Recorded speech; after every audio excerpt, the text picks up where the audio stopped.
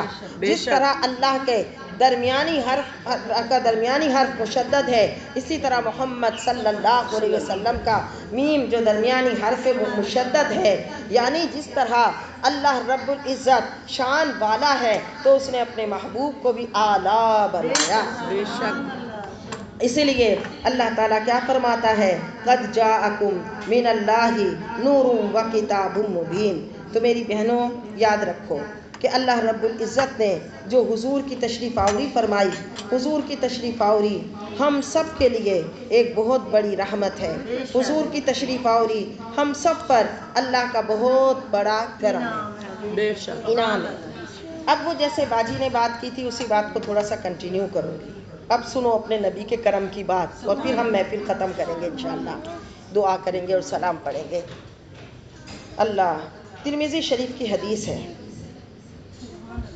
ایک تو یہ کہ تھوڑا حضور کے حسن و جمال کا بیان، سبحان اللہ سبحان اللہ کیونکہ حضور کی محفل ہو اور حضور کے حسن و جمال کا بیان نہ ہو۔ سبحان اللہ۔ حضرت بی بی آمنہ رضی اللہ تعالیٰ عنہ کیا فرماتی ہیں کہ جب حضور تشریف لائے تو آپ کو اس حجرہ پاک میں اتنی روشنی اور نور نظر آیا جس کی چمک میں آپ نے شام کے محلات دیکھے۔ حضرت شفا رضی اللہ تعالیٰ عنہ جو آپ کی دایا ہیں، آپ فرماتی ہیں کہ جب آپ کی تشریف آوری ہوئی میں نے آپ کو اپنے ہاتھوں میں لیا، اور جیسے ہی اپنے ہاتھوں میں لیا تو مجھے لگا وہ سارا جو حجرہ تھا وہ نور سے چمک اٹھا۔ حضرت حلیمہ سعدیہ رضی اللہ تعالی عنہا جب لینے آئیں، کون کہتا ہے کہ اور دائیوں نے نہیں لیا، حضور نے جس کو قبول کیا، حضور جس کو قبول کرے۔ اب سنے میں بتاتی ہوں آگے حضور کیسے قبول کرتے ہیں۔ حلیمہ سعدیہ کو حضور نے قبول کیا، اس لیے حلیمہ سعدیہ نے جیسے ہی حضور کو آ کر اٹھایا، کیا منظر ہوگا، آپ سبز رنگ کے کپڑے میں لپٹے ہوئے تھے، جیسے ہی اٹھایا آپ نے اپنی مبارک آنکھیں کھولی، حلیمہ سعدیہ فرماتی ہیں ان آنکھوں سے ایسا نور نکلا جس سے میرا دل ٹھنڈا ہو گیا، اور پھر حلیمہ کا مقدر سنور گیا۔ وہ نور کہ حضرت ابو ہریرہ رضی اللہ تعالیٰ عنہ فرماتے ہیں کہ حضور علیہ السلام کے مبارک دانتوں کے درمیان کچھ فاصلہ تھا، جب آپ کلام فرماتے تھے ان دانتوں سے نور نکلتا دکھائی دیتا تھا۔ حضرت عائشہ صدیقہ رضی اللہ تعالیٰ عنہ فرماتی ہیں حضور کی پیشانی اقدس پر چمکنے والے پسینے کے قطرے نور کے موتی معلوم ہوتے تھے۔ حضرت انس فرماتے ہیں حضور علیہ السلام کے مبارک رخساروں میں دیواروں کا عکس جھلکتا تھا۔ حضرت علی رضی اللہ تعالیٰ عنہ جب حضور کے اوصاف بیان فرماتے تھے تو فرماتے تھے آپ کا قد نہ تو بہت اونچا تھا نہ بہت کم تھا، لیکن جب کسی محفل میں بیٹھتے تھے تو سب سے نمایاں نظر آتا تھا۔ فرماتے ہیں آنکھیں اتنی خوبصورت تھیں، ان میں سرخ ڈورا تھا جو نبوت کی نشانی تھا، ناک مبارکہ اس طرح تھی کہ وہ بڑی بلند دکھائی دیتی تھی، لیکن جب قریب جائیں تو نور کا لمعہ نکل رہا ہوتا تھا۔ رخسار مبارک بڑے خوبصورت تھے، بڑے متوازن تھے، رنگ مبارکہ ایسا تھا جس میں ایسی سفیدی تھی جس کے ساتھ سرخی ملی ہوئی تھی، جبین اقدس بڑی خوبصورت تھی، دونوں ابرو بڑے پیارے تھے، آپ کی پلکیں مبارکہ ایسی حسین تھی کہ جب اٹھتی اور گرتی تھی تو حسن دکھائی دیتا تھا، اور ہونٹ مبارکہ کتنے خوبصورت تھے، پتلی پتلی وہ گلے قدس کی پتیاں، ان لبوں کی نزاکت پہ لاکھوں سلام، اور ہاتھ مبارکہ کیسے تھے۔ حضرت انس فرماتے ایک مرتبہ بچوں کے ساتھ کھیل رہا تھا، حضور بچوں کے درمیان سے تشریف لے جا رہے تو ہر بچے کے رخسار پر ہاتھ رکھ رہے تھے۔ میں آگے بڑھا، میں نے جلدی سے حضور سے مصافحہ کیا تو حضور کے ہاتھ مبارکہ برف سے زیادہ ٹھنڈے تھے، عطار کے صندوقچے سے نکلنے والے عطر سے زیادہ خوشبودار تھے۔ سبحان اللہ، اللہ اکبر۔